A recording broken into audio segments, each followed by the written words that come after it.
Hey there, BookTube. Noah. Everyone who reads and must converse is the channel. Happy Sunday, happy Easter, happy Sundays with Borges. And today I'm going to go through another Borges short story. The Gospel According to Mark. What an ironic story to go to on Easter. So I thank you, Jack, over at Rambling Raconteur, for that suggestion. I'm going to run with it. But I didn't get anybody to jump on this story with me, mostly because of the subject matter. And it could just be a cluster for sure going through this story, right? Borges masterfully, in 5 pages, does something that can be analyzed and reanalyzed and reframed, and it's awesome.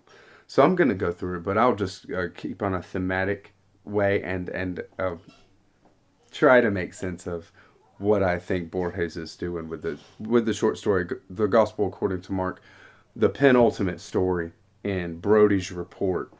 So we have our main character. It's in 1928. He's a medical student, Balthazar Espinosa. And he's a regular guy. You get this sense that, maybe he lives a kind of a privileged life for sure. But he's a regular guy. He's a good guy, trustworthy to individuals. He has courage. But also he's full of contradictions. How Borges frames him, he's full of contradictions. Like everybody, it serves to make him a real human character and somebody that you relate to, even in 3 pages or 3 lines of description of just meeting this guy. Borges is so incredibly effective with words. So, well, we meet him. He's cool. Like I say, you get a sense of a regular person, if not a slightly, maybe a privileged life in South America. Medical student, and he goes with his cousin to on a summer trip to this big farmhouse that I guess the cousin, it seems like the cousin's family, it's in their family in some way, so they're going to spend the summer there.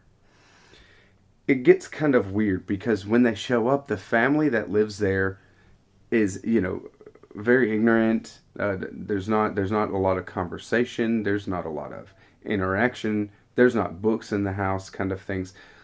Even speaking conversationally is strained.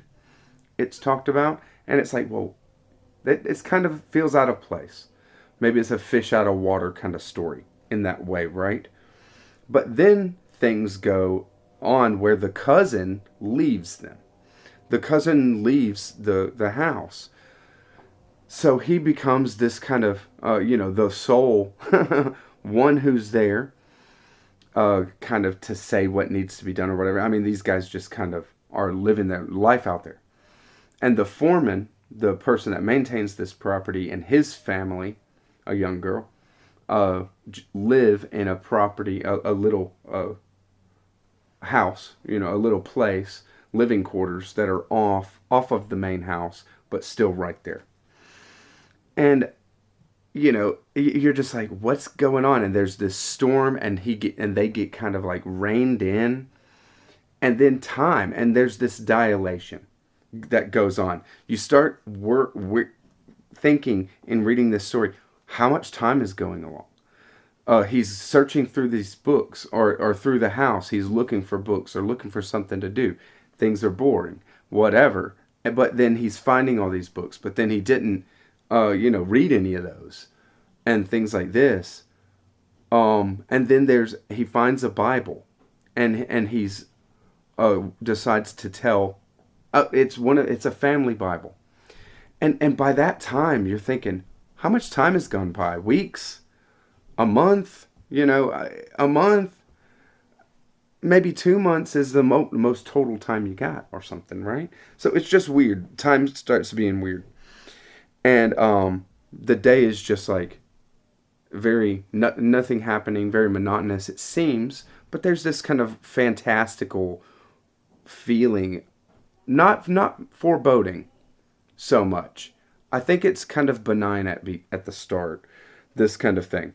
So when he finds the Bible, there's this passage that Borges puts in where he's talking about Espinosa Balthazar is thinking, well, this must have been owned by immigrants that came from Europe. They had an English Bible. They could speak English. They could read English. So they had brought this, and now it's lost to this family. Nobody can even read it. They can't speak English. After a few generations, they could no longer speak English or understand it. Then the same thing is almost happening with Spanish at this point. They're so ignorant and country backwoods where they don't even have any education at all to speak of. And it's this thing there where memory fades. They married into the native population, and the memory of what they were before fades. But this Bible has some kind of power to restore and to speak to something deeper, maybe in the bloodline, right?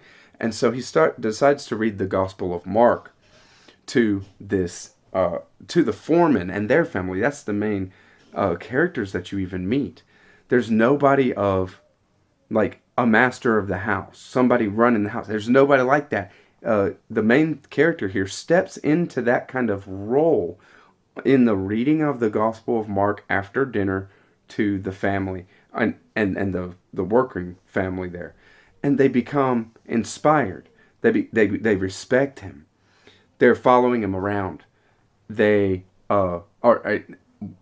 the young girl has a lamb that gets cut on a piece of barbed wire, and he treats the lamb with pills.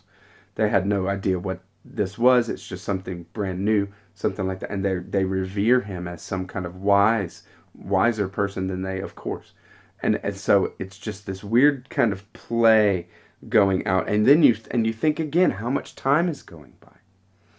There's this storm, everything's flooded. They're going through the days, maybe a month total, something like this, I think. It's just weird how the time is going through.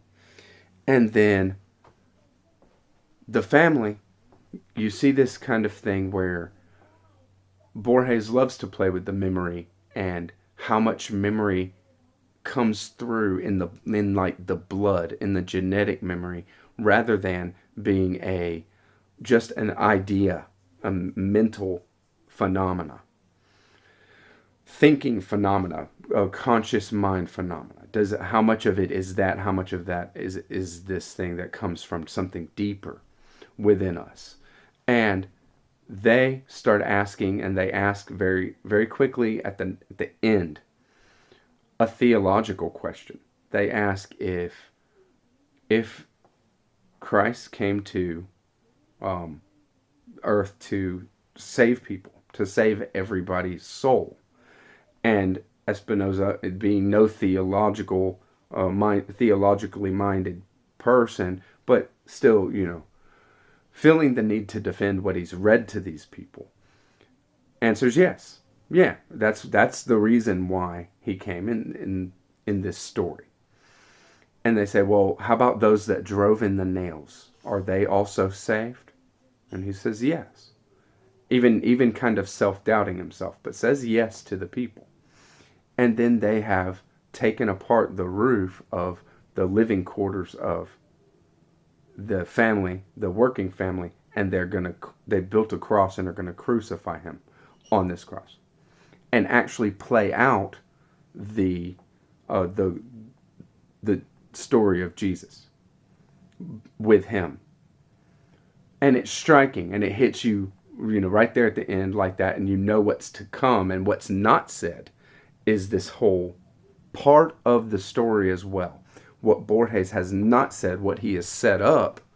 Then we have the thinking of this family going to crucify this young man, and then live their life thinking then that they've been redeemed in some kind of way.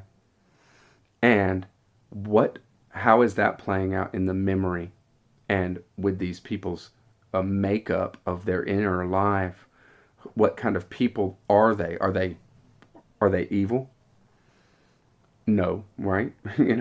Is it ignorance is hell, like ignorance is evil? Or ignorance is, definitely not ignorance is bliss in this scenario, right? So I love it. I love how it can go, and there's so much to explore in the idea of this family actually going through with it. So thank you, Borges, for another one. And I hope we gave you something to chew on. Let's talk it out a little bit more in the comments if you want to. But I love Borges. Happy Sunday, and catch you on the next one, BookTube. Bye-bye.